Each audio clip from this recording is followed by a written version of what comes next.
Well, what's the crack, everybody? How you getting on? All very welcome to Buckshot number 147 for Friday, the 12th of June 2020. Or if you're a Patreon and you're on it, like a carb on it, you'll be hearing this tonight as I'm recording it on the 11th. Well, 147, that's how are you getting on? The weather's been shite, but sure, look at it's only to go hand in hand with our moods at the minute. Although, you know, things are looking up. It's not so bad. It's not so bad. If you're new, because I'm guessing we have a new shot of people because today's guests have their own shot of fans. So you're all very welcome to Buckshot. So hit subscribe. You may as well have a gander back through it. Mother of Jesus. You hear it yourself. There's 147 guest episodes and there's a lash, nearly 90 odd, of the Ramble Pod. There's Royal Rambles as well. There's well over 250 episodes. If you like hearing a grown man from Tipperary curse into a microphone, whether it's by himself or with a group of other people, then you're in the right place, lads. Fair play to you. What's the crack? Thank you very much. With some new Patreons this week, I need to give a shout out. I do message them directly, but I like to give a shout out on the podcast. So hopefully if I get around to a Royal Ramble on Sunday, because I am preparing for Buckshot Sideshow. Jesus, if I had enough on, and I want to fucking get it. See, I didn't get a ramble out this week because I'm just trying to get it perfect, and I have editing of other things to be doing in the way of videos and stuff like that. So I will get it out. But as a thank you to the Patreons, this obviously goes out early, and you will get to see the video of this will be only up on the Patreon page, and there's some extra footage and stuff like that in it. There's an extra, I don't know how, there's extra stuff in it. It's there for you. You know what I mean? And it's a thank you for people that want to contribute to the podcast. There's no better way than, you know, slinging a fiver up to internet, as they say, and throwing it at it. Or whatever. I think $3 is the whatchamacallit. I don't think it's even in euros. I think it's in doll hairs. So if you want to give me some doll hairs, or give the podcast, I should say, I'm after getting the lighting system. That's finally arrived. Waiting on the old webcam, and the mic system has sorted out, and we have gotten a boosted internet, lads. It's up there. You can hear it in the speed in this one. You can hear it in the speed of this recording. That we're up. We're getting there. And again, it's all thanks to the Patreon, because you're paying. All that stuff is getting paid directly.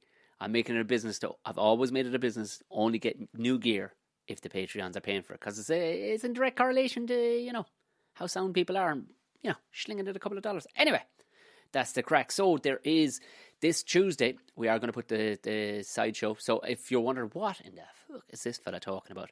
Buckshot Sideshow. It is a game show, because we saw basically a few of us, well, myself and Gordo from those conspiracy guys, we saw that the stand-up isn't working. It's just not working in the, you know, the online realm, because you need an organic audience. The crack needs to be real. You know what I mean? It just doesn't work otherwise. You see, you watch stand-up with, you know, if you watch stand-up with an audience, you know what I'm saying? Like somebody special, they've got a fucking audience in the room. If it was doable, they wouldn't let anybody in. But you got to let real people in, and it just wasn't working. If anything, good comedians were falling foul of the fucking blank spaces and all the rest. So we created a game show, a comedy game show. So it is still comedians cracking jokes, ripping the shit out of each other, but we're having the crack, and it's actually in an orchestrated, proper way where people can laugh along. And there's a good quality production gone into it too, and I'll be hosting this one. I didn't host the first one, the pilot one, which the Patreons, great feedback from the Patreons. People were loving it. So I'm in a really good mood about it. That'll be out this Tuesday. So it'll go live out on my Facebook, and then possibly somebody lads' Facebook as well. It'll go live on YouTube, and it'll go live on Periscope over on Twitter. Not Instagram, even though that's where I post most of my stuff in the way of Blagarden and pictures and funny videos and stuff. Instagram are doing their own thing, lads. So with this, we will definitely just be putting it out on those platforms. Tom O'Mahony Comedy will find it anywhere. So have a gander at that. You'll be hit up about it. You'll be told it's live. I will put the link directly into the Patreon page. So the Patreons definitely, they'll be on board. Also, we have another episode in the can of Harden Up Podcast with myself and the mighty Owen Colgan. We will, as soon as I can get around to it, just tidying up, because again, the internet was just slow. Owen he's getting them in. He's getting the proper internet people in. So And then you got to edit all that. And there's no point in telling you. There's no point in telling you because the reactions so far have been class. People are fucking loving it. So, nice, big, long, juicy episode of Hard Enough Podcast. It'll be episode 10. I'll probably get that out after the weekend, but it will go out earlier. It'll probably go out 2 days earlier to the Patreons. Again, just to say sound, thanks very much. And some people bought stuff from the merch shop again. It all contributes to the podcast. I've no idea where it's gone. Let me know what you're doing with a mug with Buckshot written on it. Let me know where mugs. There's a couple of mugs gone and a couple of other bits and pieces have gone. So let me know. They'd be cool. People haven't been letting me go. Let me know. I'm guessing the mother's buying all of this, and I'll get down home and she'll have a fucking wardrobe full of Buckshot stuff. Fair play. Still going to the podcast. Brilliant. So that's all that out of the way in the way. Yeah, that's it. That's the housekeeping done. There's nothing else to talk about. If you're in the Limerick region this Saturday night, we have a gig, lads. We have a stand-up gig. I'm finally getting to do some stand-up. I'll report back to you as for the people that can't actually make it because of the limits in distance and all the rest of it. But I am travelling for work, so it's okay. By myself in the car. And yeah, it's going to be to a car park full of cars where they'll tune into the radio. So it'll be an interest. I hope to put the windows down. I can hear something coming back off them because it's going to be weird, but it's going to be fun. I don't give a shit. They are getting it like a machine gun off me. So it'll be myself, Joe Rooney, Carl Spain, and Farmer Michael is joining us. So it should be good crack. It's a good lineup for good crack. So, I don't see why it won't. I'm just interested to know how it's going to be to talk to cars. Are the cars going to be well lit? Are people going to be beeping their horns? I don't know. I don't really fucking care so long as they're letting me out of the house to tell some jokes at people. Mother of Jesus. So that's all that. Subscribe to all the usual social platforms so that you'll get the live show coming out on if I get to do the Royal Rumble on Sunday, you'll be notified immediately. Failing that, I will be definitely doing Buckshot Sideshow with Mickey Bartlett, Jerry McBride, Gordo will be in the background, Steve Cummins and Jim Elliott will be back again. So for any of the Patreons that enjoyed that, your Real Deal comedy fans, you'll know what's coming. It's tasty. It is tasty. Right, enough of that. Moving on to today's guests. Today's guests, by Jesus Christ, these lads, I saw them first. I explained to them where I saw them first and all the rest of it. I saw them first actually on, I don't know, it was a YouTube or Spotify they were on as I was listening to some other folk music. These boys kicked in. I'm like, I fucking like the cut of these lads' jib. Checked them out. Turns out they're tongue-in-cheek kind of messers and good crack, and there's a wild spirit to them that I could definitely... I just knew I was going to get on with these lads.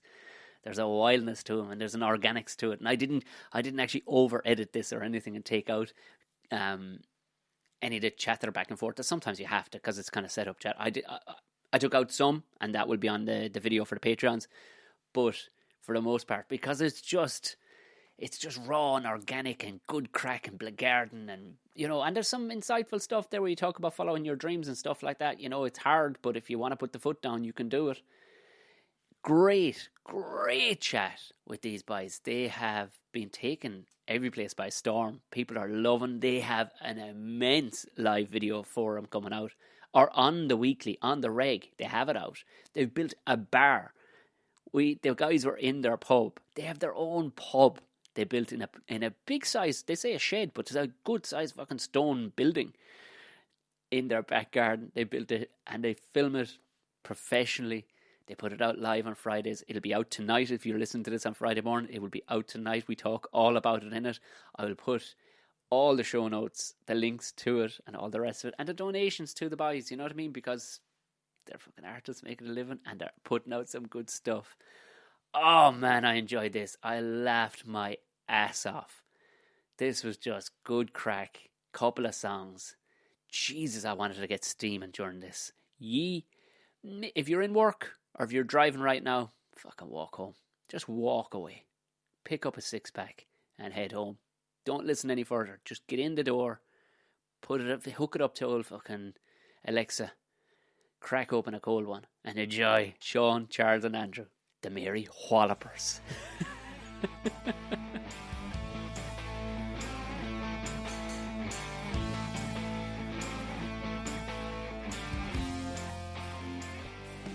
you're very welcome to Buckshot. This is episode 147. 147. I don't think I've ever done 147 of anything. Oh, I bet you have. If you thought hard enough. Oh, step dead. Come on now. We've all been on lockdown. Fucking hell. I've had 147 pints of Guinness. Well done. Well said. Well said. The viewers won't, or the audio listeners won't hear this, but I'm just telling the boys how ultimately jealous I am. You have curtains in the background, plaid curtains in the background. You have a bar built out of fucking pallets. Lord save us. What was it? Just pure boredom, or was there always going to be a bar built on the property somewhere? Well, we've been doing live streams for the last while, and what you're looking at actually used to be like just a shed, and it was full of car parts. We actually also we rent this house.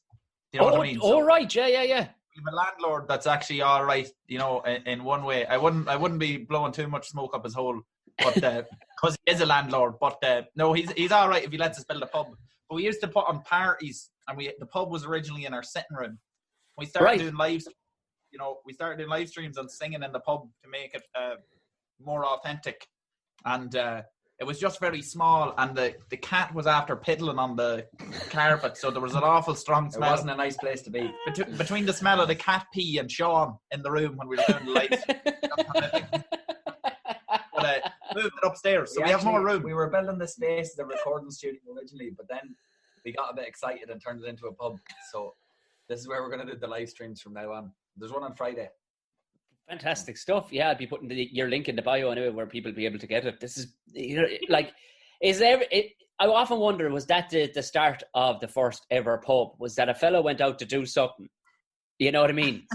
I know I'm gonna build a proper productive yoke, because at the time, you know, maybe lads are only drinking in bogs and down fields and behind hedges by themselves.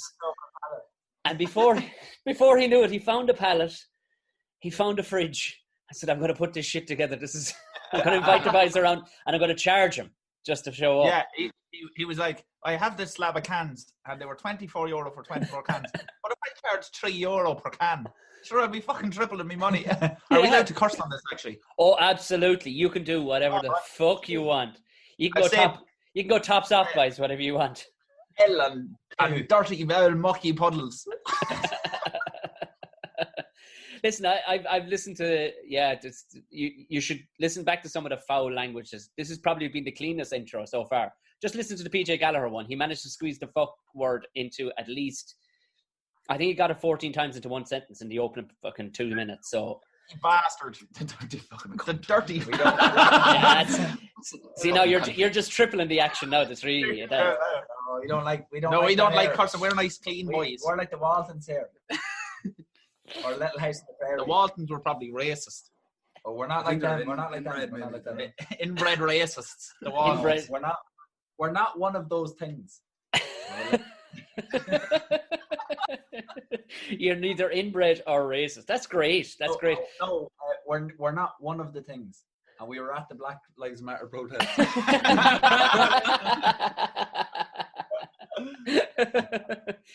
Oh, fair enough. I was just going to, 4 white fellas talking to each other in the fucking the solitude of darkness of our houses. Yeah, so okay, yeah, I wouldn't be too far off it either.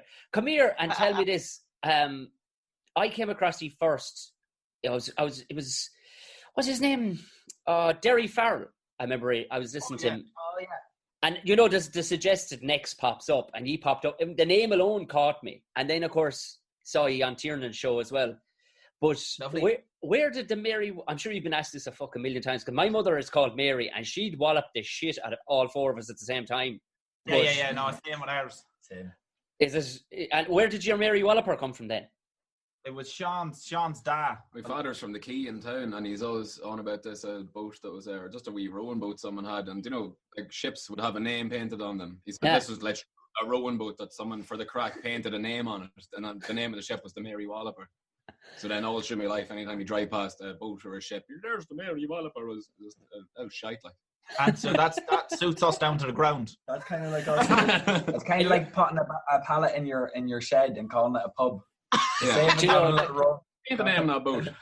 I mean, there's the lack. I love the lack of depth to that story. Do you know what I mean? It was like, It's as simple as that. what's that funny word your old fella used to say? Was it Wally Pippers? No, Mary Wallopers. We have a name, We get guys. all that as well. We get all that as well. People not knowing what the name is properly. The Mary Wallopers. The Mary Wallpapers.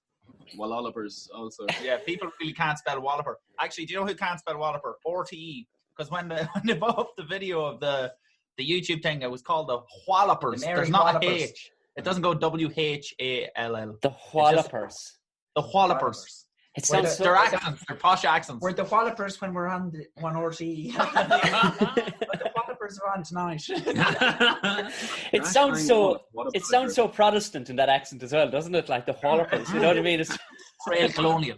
Isn't Mary it? Wallopers. They walloped the trail from north to south in blood. They walloped our potatoes rotting into the ground. And we still go to them for soup. Fair play. Yeah, so introduce yourself as from left to right. So there's the two brothers anyway, Andrew and Charles. And we have Charles. Sean. Charles, Yes, Andrew, and Sean up the middle, you gave Sean away already with the saying poor old Sean Schmelt.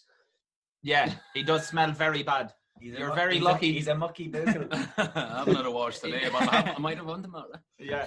Do Sean's not. a smelly one. That's great. I'm glad to He's get delighted. that on record now.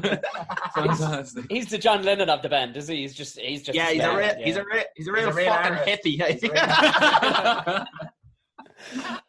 I can't Charles say. loves the mouthpiece. I can't say anything about facial hair. In fairness to you, it is you're doing well. I've gone full militia with my one, like because I'm living in the hills here. I like it. Yeah, I like it. It's hard to know what to be at with the dog. I never realised how hairy my ears got. I didn't realise the barber had been trimming the hairs of my ears secretly all these years. And not telling me. Secretly. I could fucking bale hay out of the stuff that's growing out of my fucking ears at the minute. So are you all three from Dundalk? Yeah, technically. Yeah, So me and Charles grew up outside Dundalk, like 20 minutes outside Dundalk in the middle of the countryside. So closer to Dunleer, but it's actually easier if we just say we're from Dundalk because it's kind of our stomping ground. And also the closest hometown that we go to hang out and smoke fags behind the old Tesco shopping centre. Yeah, and like, do you know what? Like, we're the only people probably in Louth that are like, well, we're actually not from that other part of Louth. We're actually from a slightly different part of Louth. It's the smallest county in Ireland, so there's no need to specify too much. But Sean's from the middle of town. Born and bred. He's from the Avenue Road. It's a real scum hole. The murder mile. It sounds so fucking. It's like straight out of fucking Dundalk. Like, just I can imagine there was a Compton fucking level of drive-by. Yeah, Sean was in the Boys in the Hood Avenue Road edition. But it was called Lads on the Road instead. Lads on the Road 2 is coming out. That needs to be. You need to do that. That needs to be your lads on the road. Coming straight out of the Avenue Road. Nice. So the two guys, Charles and Andrew, do you ham up your accents a small bit more when you go back into the town? But we've actually kind of weird accents because our family's all from Kildare, and then some of our family kind of grew up in Dundalk. It would have been there's their first. 7 in our family, and then the older ones some of them have kind of Kildare. They're all real weird country people. They're from a Thai, outside a Thai, a place called Castle Rebel. Oh jeez, yeah. It's a weird sort of spot. Oh, they're not from Castle. Anyway, they're from some. Both of our parents were from down that way, but they're not from the fancy part of Kildare, like the Dublin part. They're not from Horsey Kildare. They're from the 50s part. That's still the 50s, where all the shops are owned by like the same family. Still, there's no chains in Kildare. Yeah, I remember in a Thai. Sorry, I remember when Lidl went and we used to visit our uncle, and he used to buy the place out. Lidl is something else. You get all kinds of tools you want and a bit of ham as well. But a lot of people say it, like sometimes people compliment our accents and they're like, I love that Dundalk accent, and anyone from Dundalk is like, we don't have Dundalk accents really. I'd say we have little twinges of Dundalk. We've hybrids. I'd say for Dundalk people we probably wouldn't notice it, but yeah. From somewhere else in the country might sound more Dundalk, but from here you're sound Fountain. Yeah. We sound very exotic is the word I'd We use. don't fan anywhere. Exotic is the word I'd use, not foreign. We sound exotic. Exotic, yeah, definitely exotic. If you showed up in fucking a tie with them accents, I can tell you.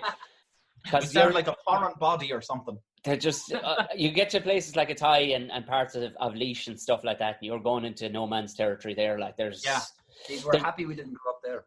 Yeah, we're delighted. No back off a tie now, like because we like going out and visiting there the odd time, but we're glad we didn't grow up there like all our weird brothers and sisters. Yeah, crooked in the head. Three lads sitting by yourselves in a shed that looks like a pub wearing woolly jumpers. Nothing's wrong at all. Like Jason I never twigged the jumpers at all. Fucking orange jumpers. Like actually, this happened to us before. We done a tour in England. When was it? I think it was the start of last year in London. That's silent. What is that? We done a tour in London at the start of last year, and our friend was driving us, and we got the ferry, but we all turned up at the same day wearing fucking orange jumpers, and we didn't have any other jumpers, so we were walking around London as an Irish battle group with fucking all wearing fucking jumpers. Fucking Gansey brothers. And our friend was like, lads, you need to get rid of the jumpers. So that happened again today. And added all the insult to injury, being like all the English people going, "You're Irish, sing a song." You know, we were like, "Ah, fuck, will you?" It's because that's exactly what they would say. Don't judge us. We're not. Oh wait. And then we were like, "Oh, we're actually just going around London drinking pints and singing songs." What do you think we are? Yeah, what do you think we are? Please. We roared at them. Yeah, because I was going to bring up the Clancy brothers and Tommy Macomb, but I don't think I need to right now. This is we love them. Yeah, they're a big influence. We love them. They're a huge influence. We're like the Clancy brothers gone wrong. Our favourite story about the Clancy brothers is Clancy brothers got two of them were when good Clancy brothers go back. When they take their jumpers off. Our favourite story about the Clancy brothers is two of them were living in New York and they started a theatre company. And how much money did they make of this? They made something ridiculous. I think it was the two. It wasn't Liam, but it was the other two. Anyway, it doesn't even matter. They went to, before the Clancy brothers started, they went to America and started a theatre company, and in 3 months made something ridiculous, like 80 grand, and within 6 months they were like 100 grand stone in broke. debt. They had no money left because they just like tore the arse out of it. Yes. And then the other story that we really like about them is how one of their great aunts or something was praising the life out of them in America, being like, they're so amazing, their grandmother, they're so amazing, the boys are doing so well, you know, down in Carrick-on-Shore. And then she got sent a letter back saying they were being real tramps in America, and she never ever spoke about them ever again. Yeah, a woman I met one of their nieces at Electric Picnic a few years ago, and she said that story. So it's great to hear that they can make a career off of that. Well, they can only be mad cunts come out of the likes of Carrick and Shore. That is. I agree. That is. I actually went to visit Carrick and Shore at the very start of the year. Yeah, and nothing there. There's nothing, and you think, lads, okay, you've nothing at all, but fuck, you know, would you throw up an owl something about the Clancy brothers? Not a fucking peep. Not a peep. Not a tap. Not a but fucking. maybe they might have got the same letter sent back that the grandmother got. They went around New York dogging Carrick and Shore into the ground. To be fair now, you know, it wouldn't have been in a great fucking spot before they left it, like, but no, that's pure tip, what that is. Like, the second these lads fuck off and make a fortune abroad, Shore of pricks. Who the fuck do they think they are? Ignore them. It's not better be either. They left the farm. They wouldn't look after the fucking Yeah. farm. Useless. They let the father's farm rot into the ground. They were away singing songs like little girls. I was working the bed to sleep on the floor.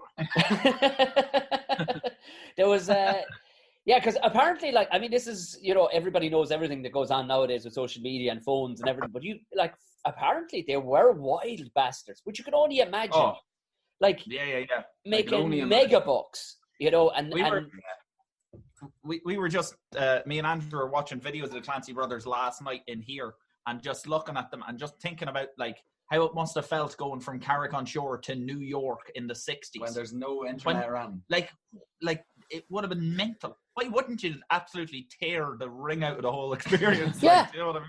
And most people going did that, and they hadn't a pot to piss in. But these fellas went over and immediately started. They're playing Carnegie Hall, like. Do you know what I mean? They immediately start rocking it.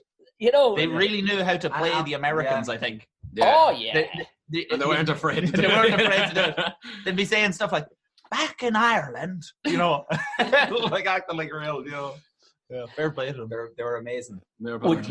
If the America thing did happen, would saying you went on a fucking massive tour of all the, would say, because I've done a bit in the way of Irish American centres in the way of stand up and stuff like that, and you lean into it a bit, like, you know. Yeah, of course. Yeah, because all these guys are, these guys are named like, my name is Patrick O'Reilly, and you're like, relax, will you, Patrick? For fuck's sake, relax.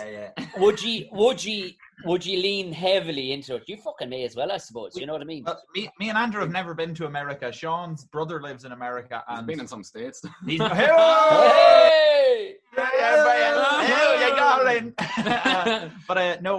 we would like to go. We're gonna go in the next 2 years anyway. I don't think we'd ham it up a bit, but in the right way. In the right way, tongue in cheek, like. You know, when we go to England, like we played at Glastonbury a few times, and every time we're over there, we sing songs supporting the IRA, songs that we would never sing over here. Do you know what I mean?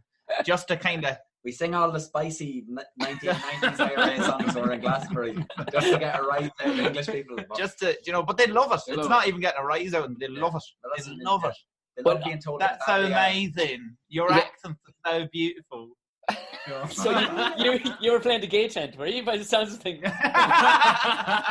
Yeah, we play any set. The Mary Wallopers will play any concert. Anything. It is true, though. I mean, I've gone hard at it in the way of leaning into it as well in England, because they know a brief amount of the history that we weren't very nice to Irish people, apparently. So you can go on, and it was on this particular lineup. It was me, an Asian chap, and a black chap, and the lads leaned into it heavy. So by the time I was brought on stage, I went, well, fuck this. And you can say whatever you want, and there's almost this apologetic laugh, like, I'm not sure we should not be laughing, because I don't know what I was saying was pure shite, but they were embarrassed not to laugh because they wanted to. But there was several times I thought, will I just come out, you black and tans, in the middle of it? Will I just throw out that phrase? What we noticed in Glastonbury as well, like watching an English festival, everyone behaves themselves. You can tell them to do anything, and like they really do. Like they all like sit in line and stuff, and they don't like if you say like stop doing that, they go, oh sorry. You know, they're really, it's nice to have them do it for a change. Very orderly. If you want to get back at the English, go to Glastonbury and walk around with a hurl and a megaphone, and, shout about the IRA. But I've seen it. Like lads, just mates of mine that are over there, they've shown it to the test. We're in Manchester, or not Manchester. We're in. Oh fuck! What was it? It was a much smaller. So it was something like fucking Norwich or something like that. And one of the lads is talking about how they love a good queue in England. They fucking love a good queue. And one of the lads just started queuing, as we have to now, outside doors. And one of the lads this is like 10 o'clock at night, stood outside the door of a bank, and he's standing behind me there, and I stood in behind me, and I swear to God, 2 more fellas queued, Langer's drunk, queued in behind us, searching for change in their pockets. And it was like, all right, lads, what are you? And they were, oh, sorry, we know, God, need to get what? And they had no fucking, it was just a queue. Just a queue. That's fucking beautiful. they love it. They love it. They love it. They're very innocent. No, I wouldn't say that. Would you throw me in an old sing song of some sort?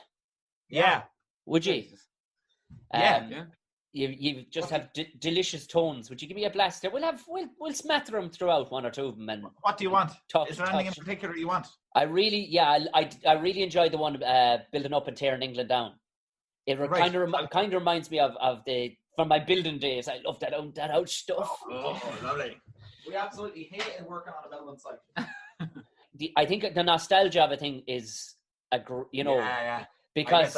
Totally. Absolutely. And, when you also the crack is 90 on a building site. That's like the number one thing is the crack is 90. You can say and do anything. It's like secondary school forever. Like like willies all over the toilets and stuff. But in secondary school stopping at junior cert as well. That's the thing. Like it's not even Intercert. The intercert. Jesus Christ. I don't think there's any of us old enough for the fucking the intercert. Will this sound all right? Lash into it, bye. Yo!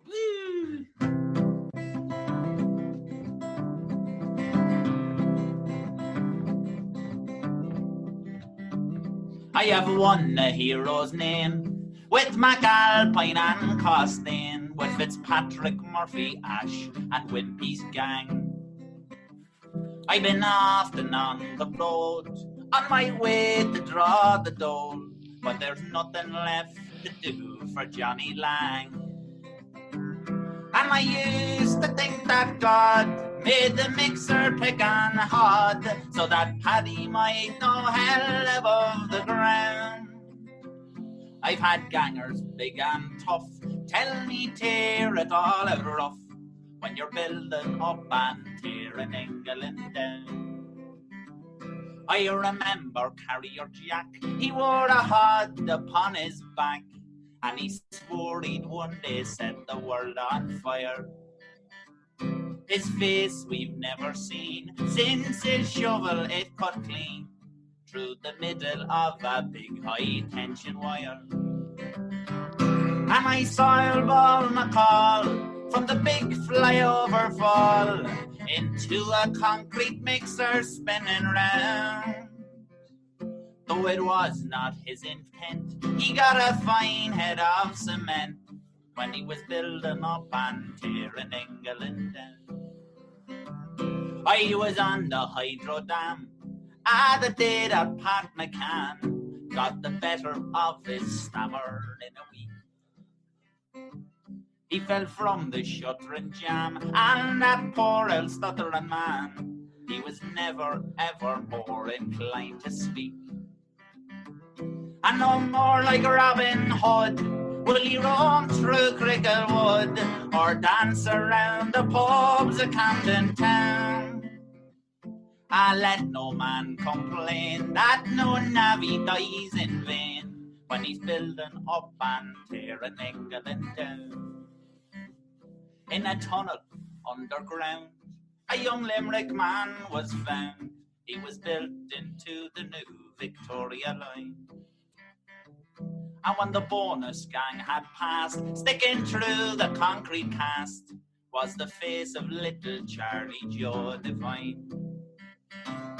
And the ganger man McGurk said Big Paddy ate the work when a gas pipe burst and he flew off the ground. Well, they swear, he said, don't slack, I'll not be there until I'm back. Keep on building up and tearing England down. So come you navvies bold, who do think that English gold is just waiting to be plucked from every sod? Or that the likes of you and me will ever get an OBE or a knighthood for good service to the HUD. They've a concrete master race that'll keep you in your place, and a ganger man to kick you to the ground. If you ever try to take part of what the bosses make when you're building up and tearing England down. If you ever try to take part of what the bosses make when you're building up and tearing England down. Woo! You player. Your bandmates will clap from it. Did you see that? He did clap for it. Neither of them clapped. He did. Your hands cold sitting out in the shed. I was just making sure you're finished. I'll remember that. What I'll do is I'll dub in a just canned laughter just to make it sound like it's fantastic. Yeah, but that was great. Did you work in the buildings? Had you worked in the buildings or? Yeah, For ages. I think when I was 15, I started working on building sites in between school, and then I stopped for a year, and then I started again for till I was 23, I think. I was on and off building sites also. I was definitely less use on a building site than Andrew was. I'm proud of it. There just something hit me where I was I remember the last day I was on a building site, something hit me where I was like, why am I wasting time building a house for some rich cunt? Yeah. Yeah. I remember my first day on the building site was the opposite though. I said, £100 a day. Like, what the fuck am I doing? Waste my time in school. Like, I just took it out to children. But it is a perspective. Some lads are just built for that shit, like, isn't it? You know, you just... Yeah. And it's only when you go away from it. And I, still to this day, and I love, you know, songs like that, and you talk to fellas and going, oh, Jesus, yeah, just me mighty crack. Now, I went straight from a building site to working in an office, and I wanted to murder everybody in the office. It was like... I'd say, yeah. Well, you'd left a wild... It was like letting a wild dog in around Marks and Spencer's. You know, it didn't know what to do with him. Building sites make you tick. They make you angry. Oh, yeah. You know what I mean? Yeah, You're real short-tempered. Yeah, definitely. But also, I think it's because I had to wear a tie and I had to wear a shirt.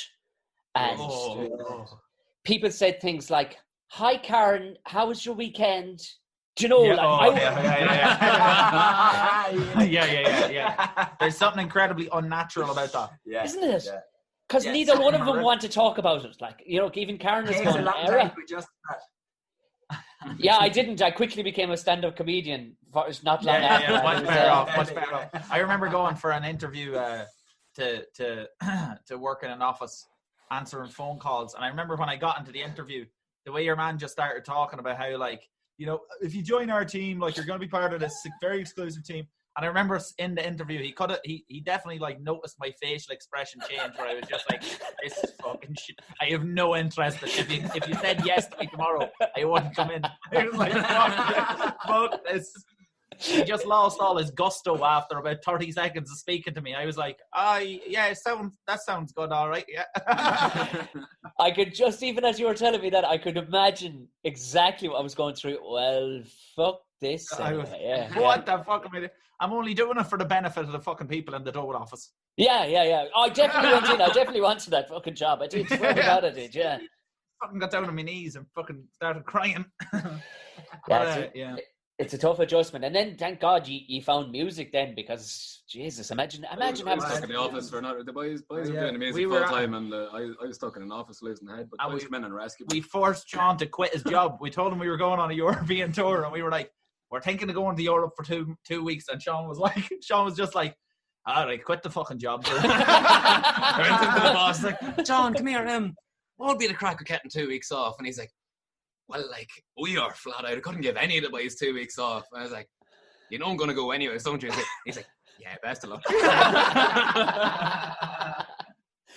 Yeah, it was great. So that was going to be my next question. How did you, like, the two boys are obviously brothers, and how did they meet up? Were you friends? How were you friends if you were 20 miles? Did you go to school together or something? We all went to school in Dundalk. We came across each other. We all were in school in Dundalk. The first day I met Sean, I was on the 100X, and Sean was sitting at the back. And I had a book that was covered in willy drawings. And I went over to Sean because he looked like a fella that'd draw a good willy. And so I went over to him. I was like, do you want to draw a willy here? And as cool as a cucumber as well. He was like, yeah, I'd love to. Yeah, give us over. So we met when we were teenagers like that. And then, of course, me and Andrew were brothers then. So we all knew that all of us played ballads as well. Or came from families where sessions were like... been playing tunes. Like ballad sessions, you know. Not one of these weird trad families, you know, the ones that they all play Gaelic and they're all like kind of miserable about the music. But, you know, it's just good to get your child into extracurricular activities. Yeah. But our family's just like getting together, getting pissed and singing, you know. So. See, I often get creeped out by those families that go, Saoirse, get your harp. Get your harp. Auntie fucking Marie is over. You're like, oh. There's no way that kid is enjoying dragging that joke down the fucking stairs into the kitchen. No, what's them off the music then? They're all playing. They're always you can not them right away because they're always in GAA jerseys when they're playing the tunes. And they're playing the uilleann pipes and they have that dead look in their eyes, like. Yeah, absolutely. Yeah, you hit the nail head. It'd be better off an old pint than kicking an old ball. This is the thing, like, so the families there was actually just music as well, was there? Yeah. That's it.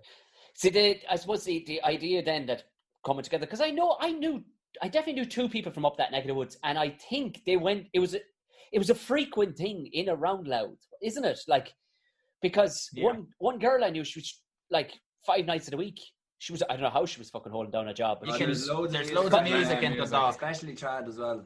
Like you can go see live music in Dundalk 7 nights a week. You know, or currently even. That's how good they are. They're just playing outside pubs. they're just doing it. Yeah. But no, it is. It's a great place for music, and obviously Tommy Macon was from South Armagh, which is only about 30 minutes from here, outside Cady. So And of course, we have the ever wonderful Coors. the Coors, The second most popular. We started in the same pub as the Coors. Yeah.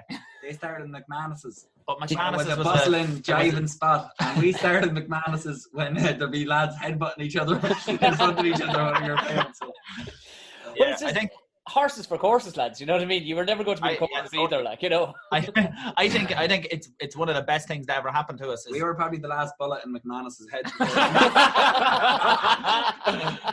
Yeah, we definitely preferred playing in kind of rougher pubs. Do you know what I mean? We still do actually, because it feels nicer. Do you know what I mean? It's better for you. Yeah, Better for you as a musician to play in It's the rougher same with places. the building site and the office thing, I think. but it's a relatable. There's a rawness to it. Even when I do, We don't belong in gin emporiums. no, Jesus Christ. Well, I've gigged in wild. There's a couple of wild spots in around Dublin. Like there's one over in a place called Jobstown. They had a gig, and it wasn't even that good of a payer, but Yeah. I fucking loved it because you never knew what was going to kick off. Like, Yeah. you know, there's Yeah. an hour on one day told me to pull out my cock. That was her opening line as I walked on stage. I did, and to be fair, I wasn't sure when to Fair play. I wasn't sure when to put it away. I had 25 minutes of a set to do, so I fucking left it. But you know, like, you could see somebody, like there was a lad in there one day with no shirt on and a lurcher sitting in the front row. And Lovely. That's what you want. That that- kind of pub. so long as, you can do nothing. Sure you can't. You can do nothing with people that have no life in them. So long as they've something going. No. If 'tis wildness, and you know, we're you not can do afraid something to with that. tell audiences. You know, like we played a gig in the Sunflower in Belfast. It was a great gig, but there was one person just kept fucking talking the whole way through it. And because we played in these rough pubs, we're not afraid to just be like, "Will you shut the fuck up or fuck out of the fucking place?" You know what I mean? And that's fucking great. Because it's great. We take pleasure in it anyway, telling people to fuck off. We're probably better at fighting our corner than we are playing music. But People think it's the full package, isn't it? You're your own fucking security as well, sure. I mean, this is the full deal. But there is, as we always say as a band, if you can't handle me at my worst, you don't deserve me. fucking Marilyn Monroe of the group there. Look at live, laugh, love. That's our motto. In Mary Wallopers. lads. If ye have that anywhere on your walls right now, I'm shutting down this podcast. We're done.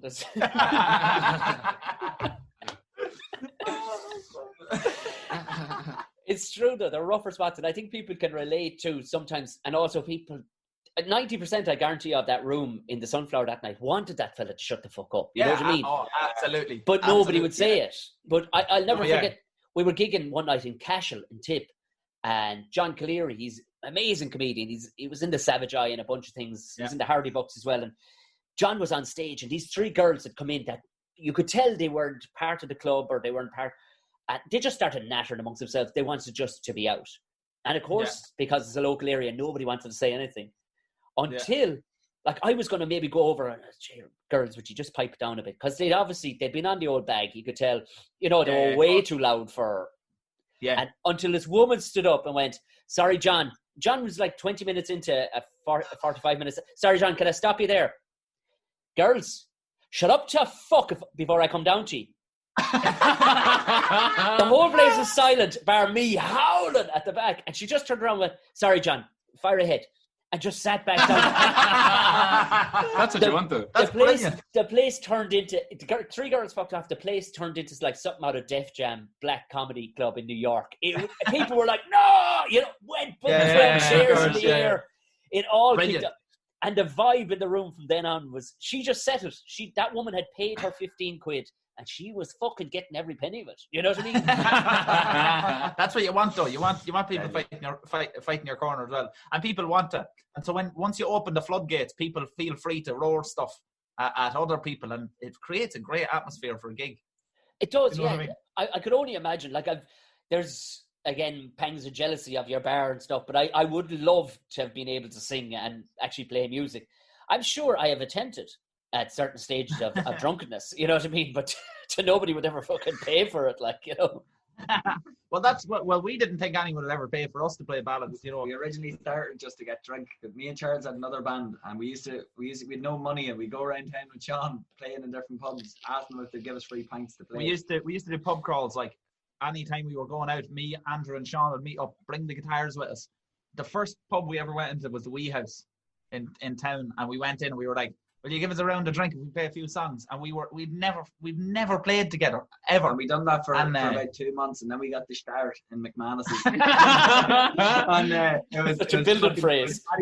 Yeah, we didn't know how to play a gig. We played for 12 hours, and it was fucking. It was mayhem. It was mayhem. What was going on in the pub that day? People being pulled out of the pub. Literally, a man was walked out of the pub, lifted off the ground, and pushed through the doors out of the pub. And we didn't stop playing. I love that. I love that. 12 hours gig. It's that Blues Brothers kind of vibe, you know, just the place is kicking off, bottles busting everywhere, and the boys are going, fucking, just busting strings. Yeah, Jesus. So I remember going to see a band, my parents took me to see a band years and years ago. They were called Rebel Hearts. They're still on the go. And you can imagine what they play, you know, and South Tipperary at the time was very much leaning in that direction, if you know what I mean. Like, so. But I'll never forget there was watching the banjo player, and he actually burst strings. He was playing the Men Behind the Wire so hard. He actually burst 2 strings and continued, went, fuck it, and drove on. Oh, yeah, I remember thinking, how cool is that? That guy is so in the zone right now. This place could go on fire. Like we used to play gigs where we'd breaking strings like left, right, and center, and we'd still play gigs with 2 strings on the guitar.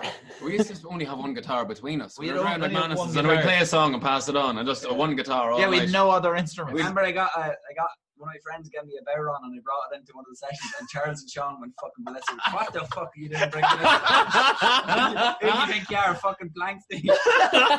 We actually gave him such a hard time for bringing a fucking Bowron into the set. Because he only had one guitar. We were like, that'll do, that's the way we do it, and we'll get our pints of money, and it won't matter. And we loved the songs, like, you know, don't get me wrong, but when as soon as Andrew brought the Bowron in, me and Sean were like, look at this fucking thing coming in here. Isn't that so Irish? Like, Sean tried long to the pub as well. It was the pub's guitar, like fucking pool cue. Sometimes, yeah. Depending on how many strings we had at the time. I love that.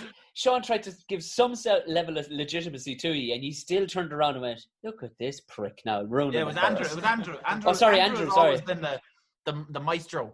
And then he brought a banjo in, and now he's bringing a fiddle in. We've actually come around. It's actually all right. It's good. But it was great. Yeah, you are kind of doing it for real now, so I suppose you can allow him to bring a couple of bits and pieces in. We can accept another instrument. Fine. If you want to bring another instrument in.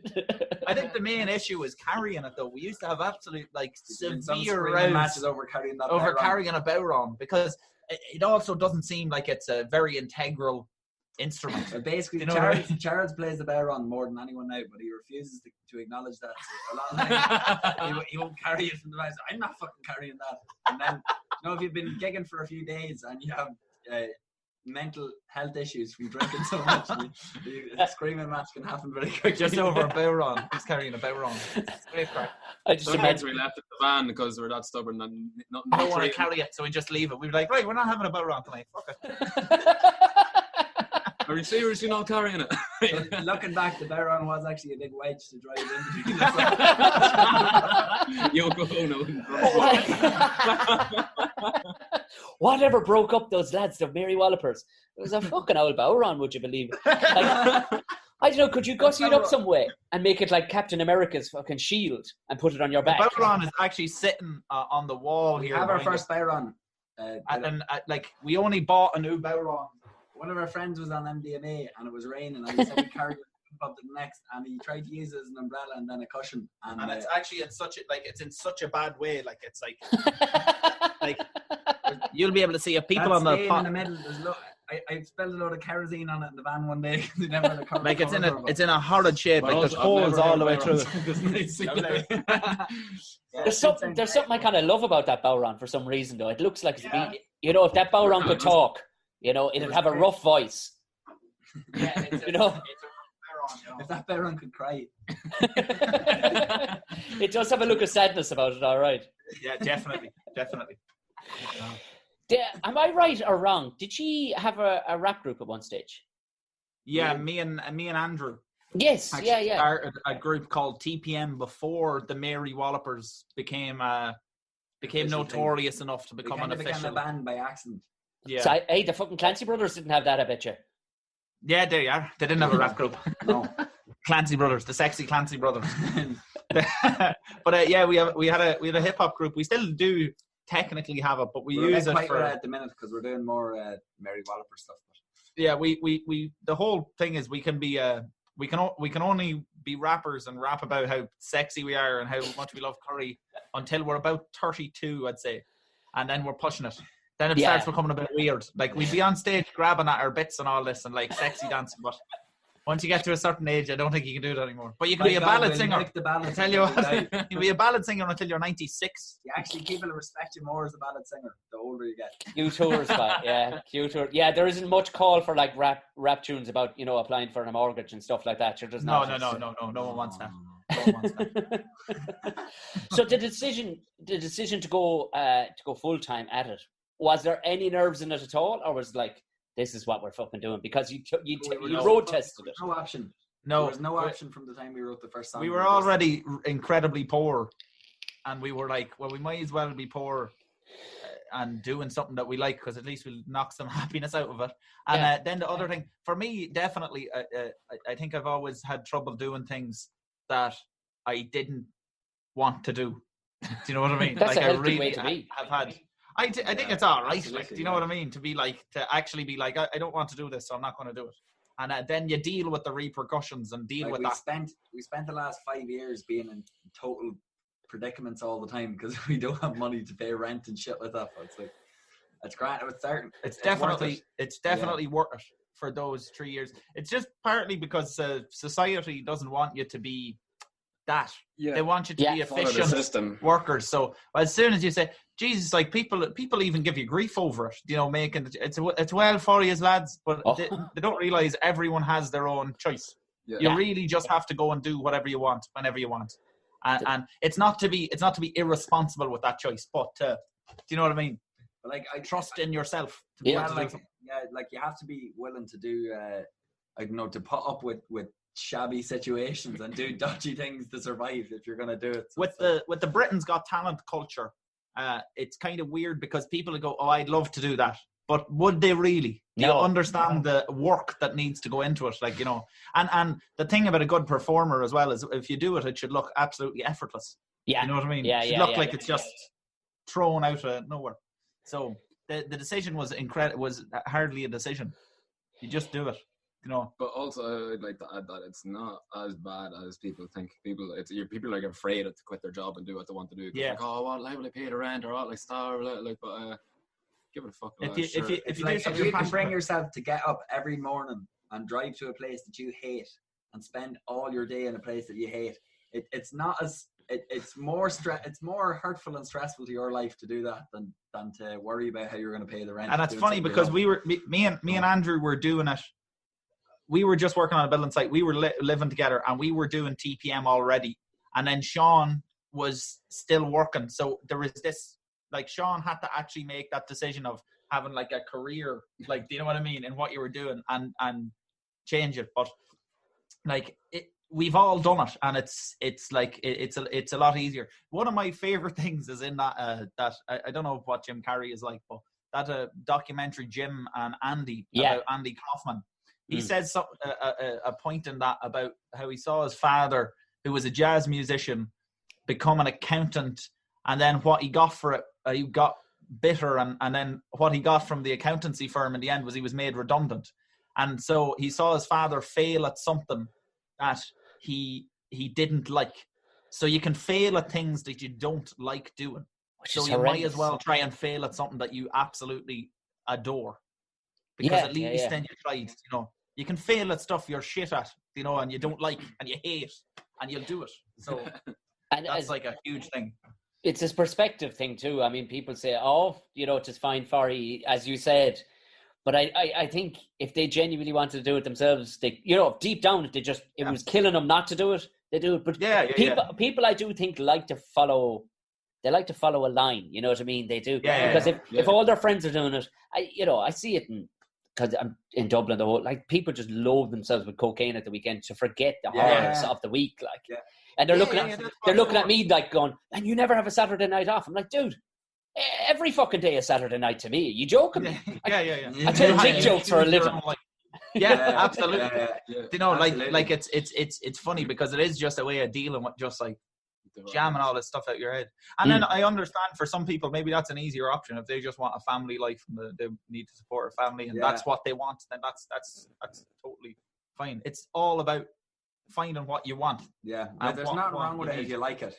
But I suppose when people are saying like, "Oh, I don't like this," and you're lucky, like you should just do what you want if you don't like it. But I suppose the other thing is like you were saying, the Britain's Got Talent kind of culture of like someone being amazingly talented and having this big break, like with all kinds of performance. It's not just treated like a normal job. You're either no one and you're struggling so hard, or you're amazingly talented and you just have this amazing talent out of nowhere.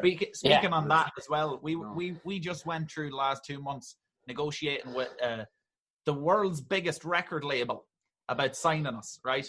And in the end, we were like, nah, it's not going to happen, you know, because it's business, do you know, at the end of the day. It's nothing like that. So we decided to just be like, no, and we're still on our own, and we're better off for it, you know. And the fact that you can make that decision at the start, of course, we were like, oh, that's a real shame, you know, because you can see yourself going, oh, that'll be so easy to just let them deal with all that. But actually, there's nothing more powerful than turning something like that down. Absolutely. You know what I mean? But you can almost sense it off you that you are masters of your own destiny, because there's a tongue-in-cheek, because I've only obviously meeting you now, but on YouTube and stuff, there's almost a boldness to you that would have been bet out of you long ago had you gone in with a crowd like that. Do you know what I mean? You know, absolutely. And you get weighed down with talking to them about every decision you're making, that you just you'd lose. It would just disappear because you'd lose the gusto. You'd lose it. And where's the art in it too if you can't have a bit of wildness? You know what I mean? Your own. And then you're just back working for a fucker. You know what I mean? Absolutely. Absolutely. Now, that being said, if they offered us a hilarious amount of money, we would absolutely whatever you want. We're not stupid, like. When you have money, you can do anything. And if there's a few spare bob going around for a lad to push, you know, lift your gear, I'll carry the fucking Bowron for you guys. We give pints. You get a fry every morning and a pint at night. And a fry every Friday night as well. Come here. Yeah, that's the Friday night fries, but that's a real fucking love a Friday night fry. Would you sing me another song? Would you sing me? Everybody's going to be listening to this. Would maybe one that all you can jump into? What do you reckon? That all of us can do, yeah. Yeah. That's out of tune. Can I tune that? Just like myself. Tune away. You're grand. That was terrible. That was terrible. No, we did that on purpose. Give that a wind. That's all right. That's the biz for you. You talk among yourselves in the corner. Thanks very much. Have you had a go at turning songs that absolutely aren't folk into folk style songs? Put your own twist on them for the crack. Yeah, well, at the minute we've been writing songs that we would have been with the same topics of the hip hop group, but just writing them as ballads. And we were thinking of covering some punk songs and stuff like that as well. Like, class. I was looking at covering a Dead Kennedy song, and the lads it's all music. So we have we have very eclectic music tastes, to be honest. Like me and Sean would have bonded a lot over. We used to put on a disco called the Lid Flippers Ball, and we would have bonded over a lot of ska and 80s dance hall. Right, yeah. So it's like a lot of different stuff. We sing like dance hall tunes. To be honest, it's all folk music. That is pure, like, absolutely, working class music. The topics are the same, and it's all made by and for working class people. Yeah, like all the DIY stuff, you know. Yeah, people who just go from nothing and make their own labels and everything, and the whole lot. So we'll do this song, please.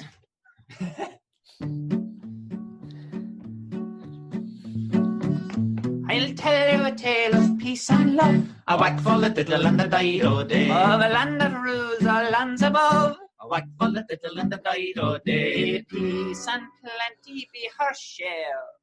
who kept our homes from want and tear.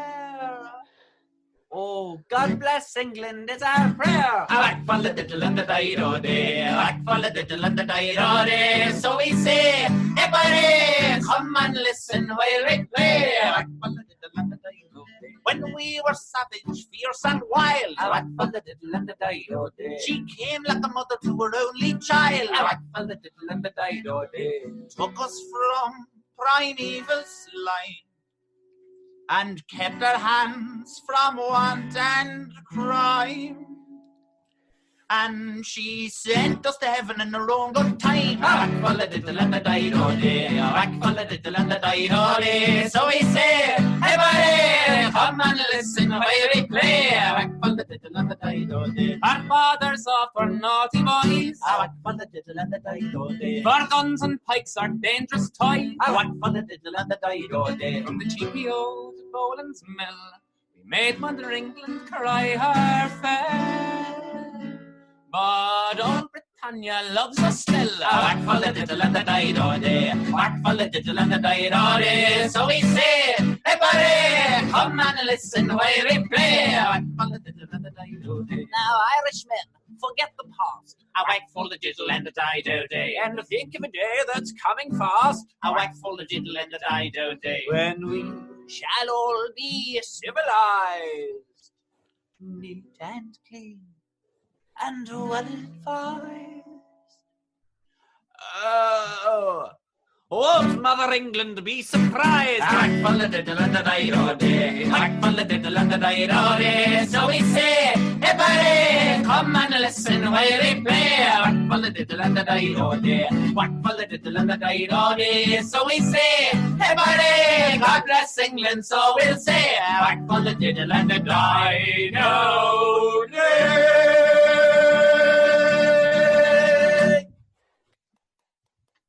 That was brilliant. Thank you very much. I won't lie, boys. The jumpers are adding 10% for me. It's high quality. It could evolve as another project we do. The scumbag Clancy Videos of us in brothers jumpers. and Smelly Makem. Smelly. Yeah. So they of recent times, a lot of people will have come in contact. I mean, the Tiernan show then, because you know when you think you're onto a secret thing, like the likes of his name Jerry Farrell, and then watch C&E. I was telling people about you because honest to God, you need to wrap your head around how fucking good this stuff is. Like, you know, it tells a story, and you can be as bold as you want about it, just like that song there. You could see English people being a bit silly, going, "Isn't it lovely that they're singing about?" And you're like, "Yeah, and they do, yeah." You know, we had a load of English people at Glastonbury on several occasions jumping up and down singing "Some Say the Devil Is Dead" was. That's what we'd say. Good.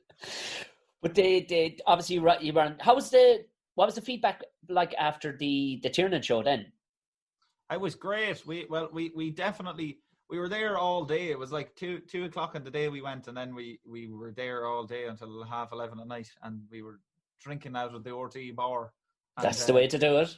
Absolutely, and we got a great response. I was good. When it went out, actually, funny, we had a great time watching it because it was the first time we were on telly in that capacity anyway, and we were actually in Dolan's in Limerick at the time, and we were just after playing a gig, and we have a huge group of friends down from Limerick, and we were all actually sitting in the front bar of Dolan's, and Mick Dolan put it on the telly in the pub. Brilliant. And we watched it in the pub after playing a gig, and it was that was very nice. It was very special. That's lovely. No better vocal than Mick. He's a great fella, isn't he? We had serious crack with him now that night. Yeah, and John as well. Yeah, and John too. Was the door? Was there a lock in? Was there? Well, we went on. I can't actually remember. We ended up somewhere anyway. I tell you, it was a long old night, but it was great. It was really a lot of fun watching us on telly in a pub. Our favourite place. Yeah. I hadn't picked up on it at all, lads. Fair play. I'm coming from your bar, and you've been doing the live streaming then as well. How many gigs? I fucking hate saying this because. How many gigs did you lose? We'll say. What was planned down the line?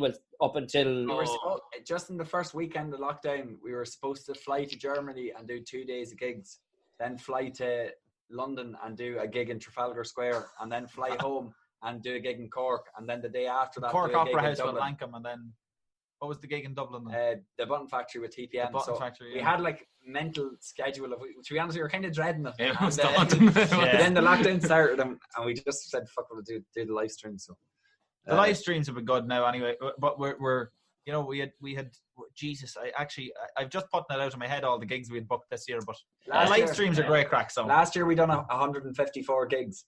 So it's mental for us to be at home, because that's generally how. This is the first time in 3 years we've actually been at home for longer than a week. Fucking hell, but that's amazing to hear it, though, isn't it? Because you know, you could be scratching your holes going, where can we get, you know, but you're actually out there. Yeah, it's great. You know, people sometimes people send us messages to our page, like other musicians and bands and that. And sometimes I think they're genuine. Other times I think there's an underlying comment. It's like you read between the lines. Oh, there definitely is. Where people will go, hey, lads, how do you get so many gigs? He's like, shit. He's a fucking shit. How do you get gigs and we don't? You know. So it's definitely good to have people asking us, how do we get so many gigs? Well, just like the one in Dolan's, like there's a lot to be said for fellas that are sound. You know what I mean? And I know talking to bookers, good, bad, or indifferent, I'm not fooling myself that I think I'm the greatest comedian in the world, but people ask me the same, how you get so many gigs? It's because I'm not a pain in the hole when I show up. That's half the there you go. You know? Yeah. And you're probably in some way you're probably good. Just like yourselves, I'm able to fucking tell people to shut the fuck up when it's necessary. Great. That's all you need. Deadly. Yeah, but definitely. Loads of gigs. And most people going to comedy gigs too kind of want to be told to be shut the fuck up anyway, you know. But I suppose on the music side of things, going forward, you can can you play it at a distance? Fuck it. I know the summer will be gone from us. To be honest, nearly. I think, like we were talking to we're booked for some big gigs towards the end of the year, like big venues, but we don't know if they'll be socially distanced or what. And the fact that we're doing the live streams, like the first live stream we did had 3,500 watching it, and that was I think partly like just a kind of a, like it was St. Patrick's Day, the novelty of the whole lockdown, so everyone was tuned in like that. We weren't expecting that many people to watch it like at all. We were going 100 maybe, but it's settled at about 1,200 people watching each live stream, so that's like a bigger gig. That's a big gig. That's huge, you know. And then in every house there's more than one person watching it pretty much, you know. But we get so much crack out of the live streams, you know, that we don't see the point in going playing a gig where we won't be able to make any money. And the live streams all work off donations, which is like we just, you know, it's possibly the best way to do art like that, because you're not cutting off your entertainment for people that can't afford it, and people that can afford it can pay for it. Do you know what I mean? And it's kind of like it all levels itself out, and it works great for us. Do you know what I mean? Like we prefer it. I would prefer to pay like online, like pay what you think. Do you know what I mean? Because sometimes you're feeling like you can pay that, and sometimes you're feeling you can't, and everyone's happy, I think, that way, you know. And hence why you fell out with that recording fucking agency. Yeah, you were like, I want people to pay us what they think we're worth. That's not how business works, guys. I'm sorry. Of course, yeah. But you're spot on. Know. It does. Your service and their needs to what they need from it, like, you know. Yeah, well, like it works for stuff like live streaming. It wouldn't work for gigs because there's a lot of costs associated with actual physical gigs. But with live streams, the cost isn't like we do pay the camera operators and we pay for equipment and stuff each live stream. But you know, it's actually like at least it's not running a venue. Do you know what I mean? We don't have to do. We don't have all these expenses. You know, but it's grand. I suppose like what is good about the live streams as well is we made the pub, so it kind of for us it feels like we're doing a gig as well because we're going somewhere else to do it. But it looks great as well. It looks great as well, because at first I was looking going, did those bastards find a pub that'll let them in? You know, I was like, how did they do it, the bastards? And it shot so well. I was going, this is the way to do it, you know. Yeah, I think so. I think like like one of the mistakes I think a lot of artists are making They with lose live the streaming is it's just them in front of their phones, and it's losing the magic. And we don't, be you special. know, A spectacle. No. we think musicians should be paid the same way as trades people are paid. Do you know what I mean? It's a job, and you go and do it, and you get paid for it. We don't think you should put artists on pedestals, but you should create some sort of magic for people because it's enjoyable. That's what I want to see. Do you know what I mean? So that's why we built the pub and all, because it should be a bit different. Well, It's really like to lift people out of that slump during Absolutely. the coronavirus thing. You know what I mean, even the way it's like at certain clubs around the country have tried to do the comedy thing, and if music might fall flat, you'd want to see how stand-up comedy does not fucking work. You have nothing to hide behind. With music, you can hide behind the guitar. But there's no feedback. There's because it's a very organic thing, just like music. So we've created I've just totally bypassed it now myself, and a friend of mine he's very, very good with production and stuff. And it's a game show. We've created a game show. So you know what I mean? It's no holds barred. There is no language barriers, everything. We went excellent. The first one got pretty funny and pretty dark fairly fucking quickly, I can tell you. The reaction from people were going, this is what it's supposed to feel like. Just like you with the music, we were creating a bit of magic, you know? Yeah, you should present it as we have some changes for the live stream. Is this going out on Friday? Yeah, this is going out Friday morning. Yeah, so tonight, as people will hear it. So so we have some changes for the live stream tonight. So number one is we've moved it up out of the sitting room with the smelly cat piddle on the floor, and it's a lot bigger. And we also have like 2 other lads in that are going to be on camera handing us comments. And then we did a competition, which is still on now, about asking people to send in drawings of us that they did. And you can win a pint glass. And we've already gotten a load. We have Mary Wallopers pint glasses on the way that we're not going to sell. We're only giving them away. You have to win them, which seems like a kind of a scam, but whatever. It's So it's also about not us just not playing a gig, but it's crack. It should make you feel like you're actually in a pub in Dundalk and there's bingo going on or something like that. You know what I mean? I think we've preferred to call it a virtual pub experience. Can you get VR goggles and just be in there with you? You know what I mean? Yeah, but it's a very dangerous VR because you might never want to leave. Totally VR goggles we're developing at the minute with Apple, but it's a VR headset, but it's a simulation of going to the toilet when you're pissed. So it's like urinal swaying left and right and all that stuff.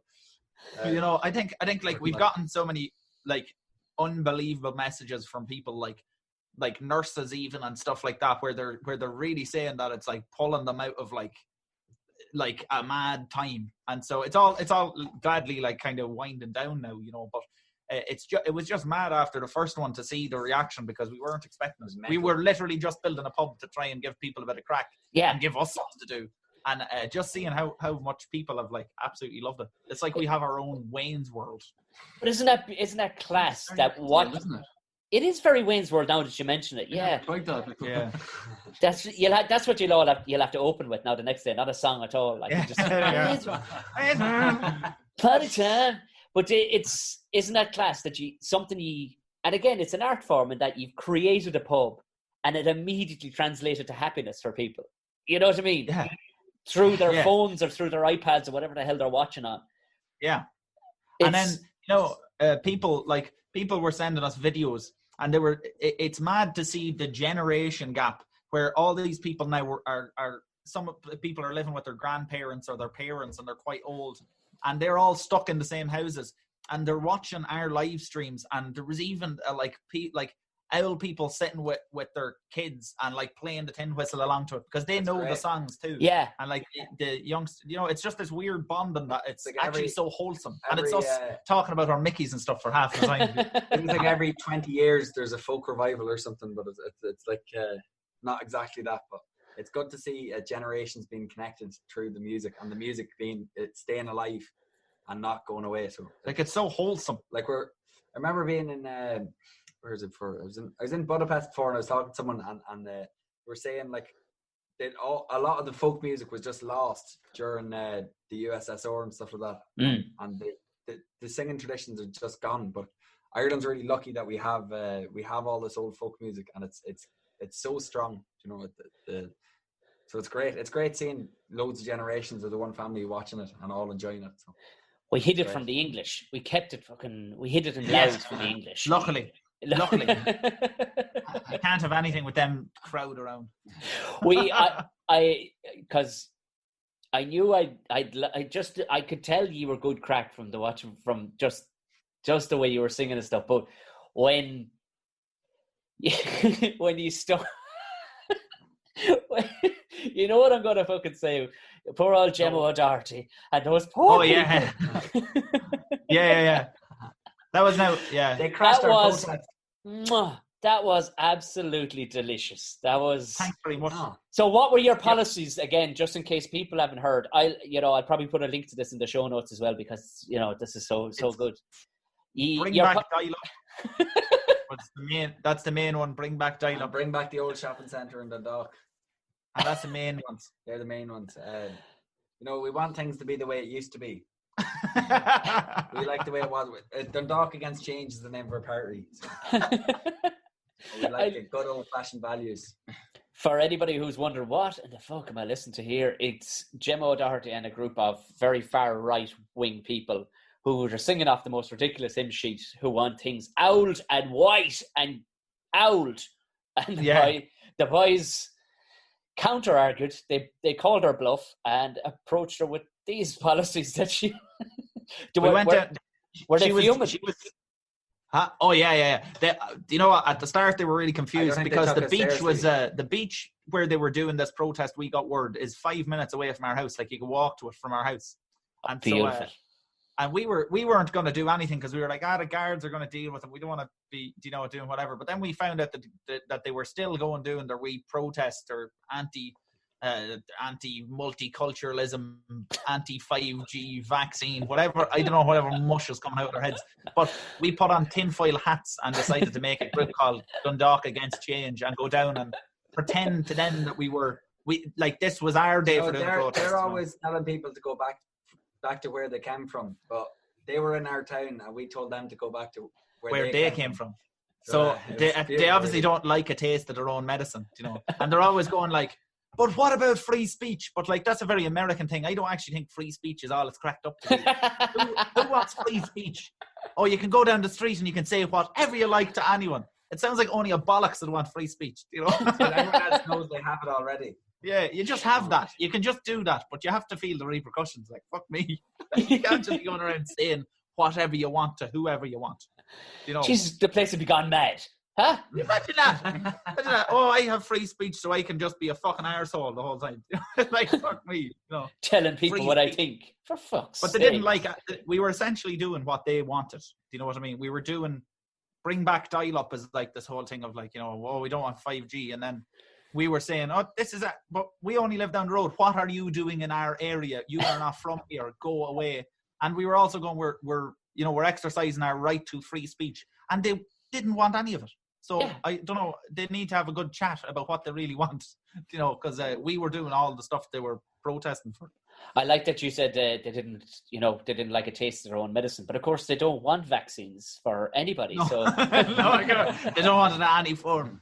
But it was great to see them run off the beach away from us. And there was one lady who, when we were getting out of the car, and we had these signs and the tinfoil and all, and we were making tinfoil hats, she was like, the Mary Wallopers, and we were like, yeah, that's us. And she was like, we forgot to bring signs. Fair play to you, lads. Fair play to you. And we thought they were on our And we side. were like, all right, obviously they think this is like hilarious or whatever. But when we got down to the beach, she came down after us with her family, and she was not happy because she was like with the Gemma O'Doherty crowd. At one point she said, bring back dial-up. That's great, lads. Yeah, she said, bring back dial-up. That's great.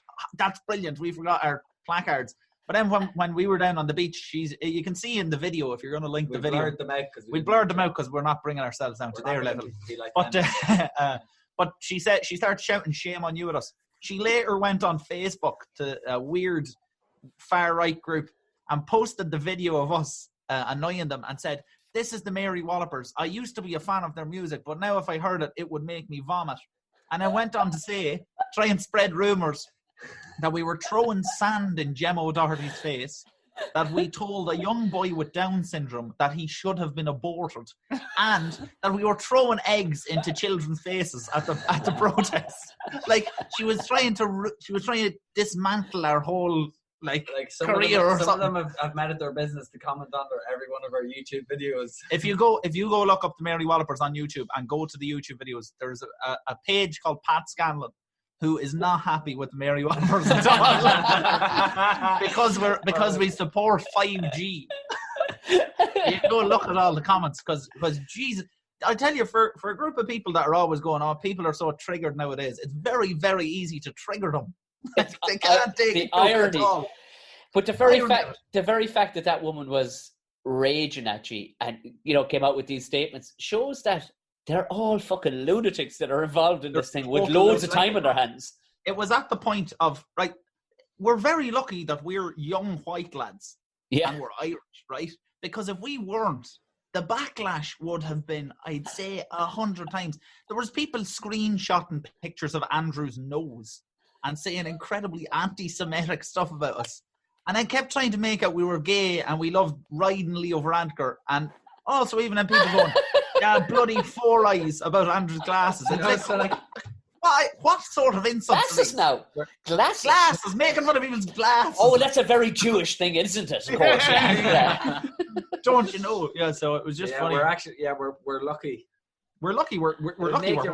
Make you realise how psycho they are. When you're not in a minority group, you don't have to put up, we wouldn't have been they would have just tore us apart, Jesus, it would have been 10. And no one else would have been behind us either. So yeah. It's but it really was an eye opener to just see how loopy they are, because we were just kind of like, let's go fuck these off the fucking beach because we don't want them. We don't want them down here. I do love how that woman was initially a huge fan of yours. And I was like, oh yeah. It's the Mary Wallopers. And now she would vomit if she heard us. You're racist just like me. Lovely. Right. How she'd vomit if she heard us again. It's actually, it's literally Charles in this other, there was a sketch in that program Little Britain where a woman would eat a cake and then she started vomiting. Like she was racist, so she'd vomit because she didn't like it. And that's literally this woman said she would vomit on here. What breed of dog is that? It's a Shih Tzu. Yeah. This is literally what is happening. So, but it was good. It was good to get them. It's falling apart for them anyway. It's falling apart for them. Fuck them. I hope they fucking rot. Well, I almost ended up being a writer for UKIP when they didn't even know it. Genuinely, I got approached by. I got approached by, and the podcast listeners have heard this a few times, but because it's so fucking funny and I love telling people, I was gigging in Belgium, and this bloke, he was a UKIP. I suppose it's MEP. I don't know what they, whatever they are. TD, we'll say. Hello. And he approached me after the gig, and he was like, little fucking loud Liverpudlian fella. I really like your style. I says, thanks. And pinstripe suit, over the top tie, obnoxious, greased, brill creamed hair, like. And he says, would you consider writing for me? I says, you have heard my surname, haven't you? Like, it's we're not fucking fishing out of the same pond, if you know what I mean. But genuinely, your man went, don't worry about that shit. Sure, my PR agent used to be in the fucking IRA. So it didn't make a difference. No, it doesn't matter to them. They'll use whatever they can get. Fellas at the top have these lunatics to follow them at the bottom, i.e. Gemma O'Doherty's and all the rest of it. But the fellas at the top are going, how much can I make off this shit? Absolutely. And how much of a neck these fellas have, like. Now, it didn't transpire, fucking UKIP went to the wall or whatever. But I had genuine aspirations, because your man was willing to pay serious money for script writing, but I had aspirations using his accent to see if I could phonetically twist in Republican phrases, like, where could I, as he's addressing, the European Union, could I use his strong Liverpudlian accent and tie in like Chucky Carlaw somewhere in the middle of the sentence? It's so funny. I like, it's just so funny to see them. I have never seen a person walk around like Gemma O'Doherty did that day on the beach when we came down and started roaring and screaming. And the way she was walking around was with her arms, like, giving herself a self-hug. And all the lunatics there were patting her on the back, going like, stay strong, Gemma. There's something really emotional about their whole thing, and it feels like a cult. People in comments who adore her call her Jen Ken. And like, her and John Waters walked away from the beach, linking arms, looking down like they were at a funeral. And it's very like, oh no, everyone is picking on us, you know, and it's like, I think she's just doing it for attention. yeah, just a psychopath. That's what money, she's doing money it and for. attention. That is it. Yeah, So they're psychos. And What and kind of lunatics. car did she drive away in? I bet you it was an all right one. It wasn't, the arse I wasn't don't know. falling out of it, I bet you. She's making I some. wish we could have seen. It was probably better than Ario. You know, better than the heap of shit I'm driving anyway. So I mean, Probably wasn't a Northern Reg either, like Ario. that's the job, boys. That's the job. Full to the max with green diesel as well. I love your attitude. fuck yeah. So, yeah. In summation, so tonight, where should what is it? The Facebook link you go live on, or are you live on all platforms? So we go live just on YouTube because we just haven't done it any other way. But That's why. We'll pop the link up. But the link will be up on our Facebook page, the Mary Wallopers, and you can find us on Instagram and Twitter if you type into the search bar at Mary Wallopers. We'll be putting the link up there. There's nothing to confuse you with, because as soon as I searched Mary W, it comes up immediately. That's it. Yeah, That's it. That's why we still wonder how RT could make the mistake of spelling it wrong. The Wallopers. Because when you type in the Mary Wallopers, it says, "Did you mean the Mary Wallopers?" That's Yeah. what Google says. So, I well believe. but anyway, yeah, it's easy enough to find. You won't forget the name, and we'll be live at 9 o'clock 9 tonight, p.m. and it's going to be a right soiree. The Wallopers will be absolutely lashing it out. Would you do cod liver oil just to send me away happy? Yes. Would you? We'll do it for you. Thank you so much, boys. This has been amazing. Ladies and Thank you gentlemen. for having us. Thank you for having us. Oh yeah.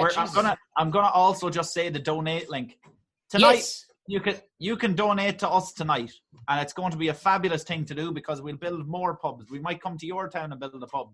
So go to www.marywallopers.com/donate and buy us a digital pint. There you go. Roll up a fiver and roll up a fucking $5 or a $10 or whatever you feel, and throw it up the internet to these guys, because yeah, there you are. it'll be worth it. Okay. Again, I'll put that link in the show notes as well, so it'll be easy to grab when you scroll down. So Thanks very much. one final time, the Mary Wallopers, if you wouldn't mind. Yeah.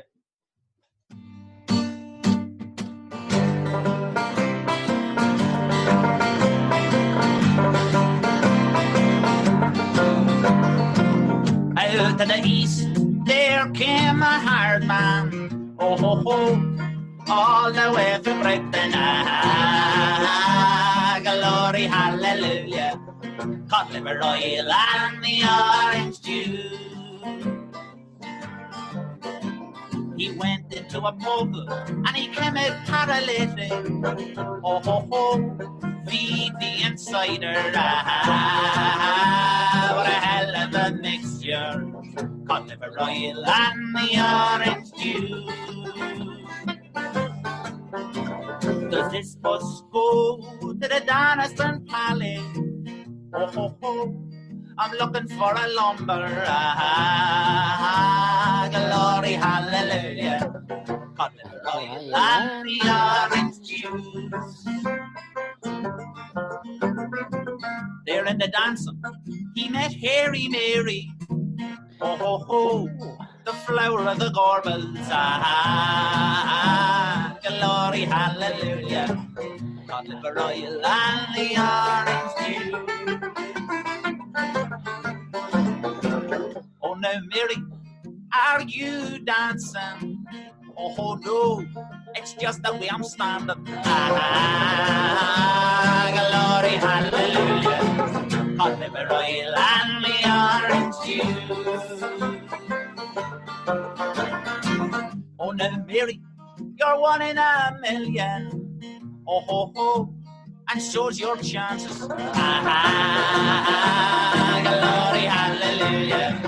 Cod liver oil and the orange juice. Oh, now, Mary, can I run you home? Oh, ho, ho, I've got a pair of sand shoes. Ah, you're a hell of a funny. Cod liver oil and the orange juice. In through the back close and out through the dunny.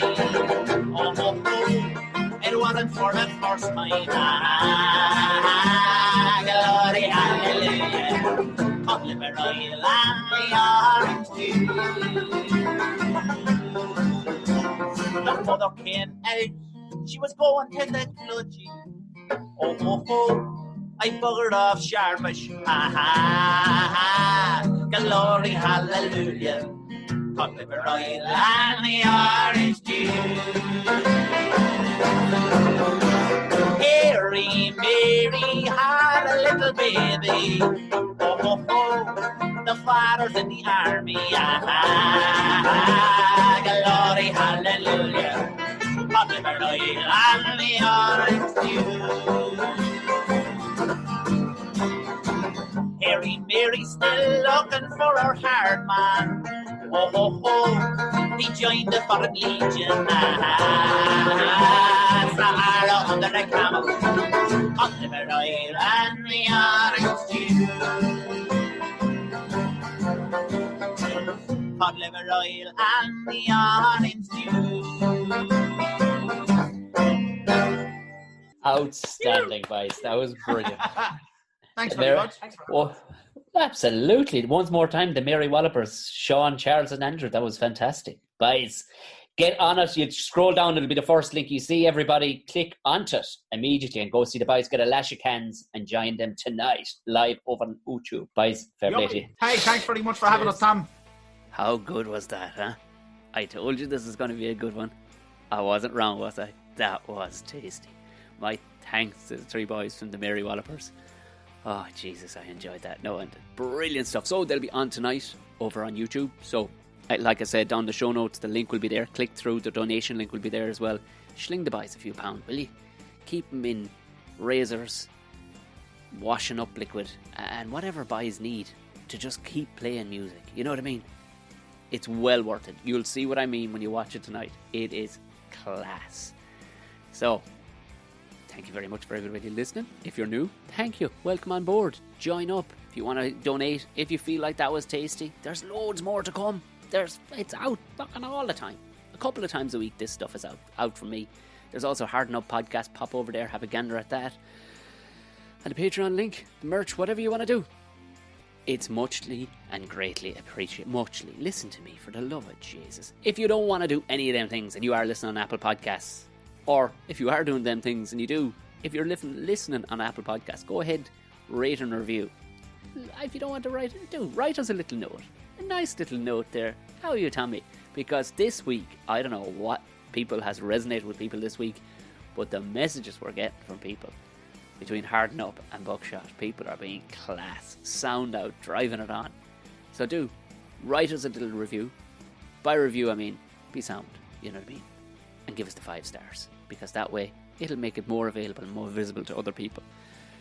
Now, that was absolutely smashing. Go on away, enjoy the rest of the weekend, and I'll either talk to you on Sunday or I'll talk to you next Tuesday. Mind yourself and God bless.